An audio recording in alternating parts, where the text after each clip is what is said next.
waraabo narraa buee qeransi narra bahuu bineensi bineensuma tokkolleen waan nahu nyaatamuun kiyya loolu dheessuus waa duraan bahu humna too jabeeffadhee xiyya koo qopheeffadhee lachuutuuf irraa da'u.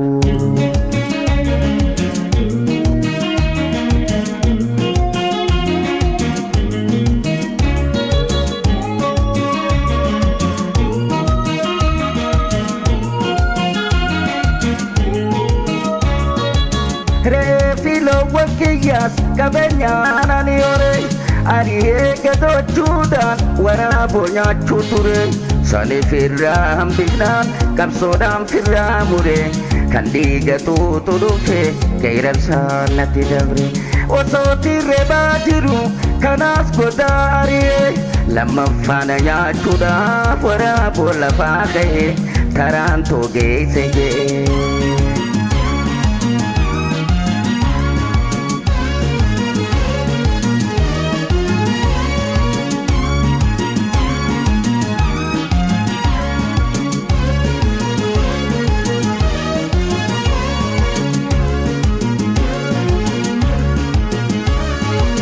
waraabo narraa buee qeransi narra bahuu bineensi bineensuma tokkolleen waan nahu nyaatamuun kiyya loolu dheessuus waa duraan bahu humna too jabeeffadhee xiyya koo qopheeffadhee lachuutuuf irraa da'u.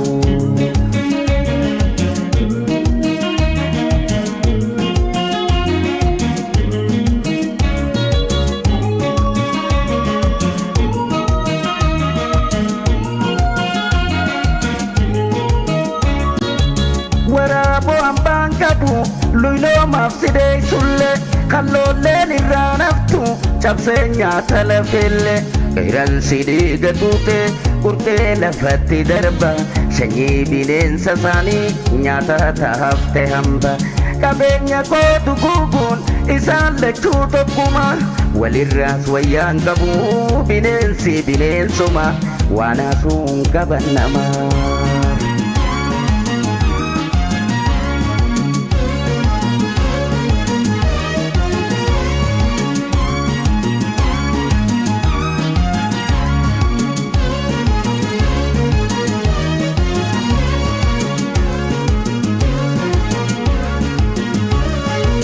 waraabo narraa buee qeransi narra bahuu bineensi bineensuma tokkollee waan nahu nyaatamuun kiyya loolu dheessuus waa duraan bahu humna too jabeeffadhee xiyya koo qopheeffadhee lachuutuuf irraa da'u.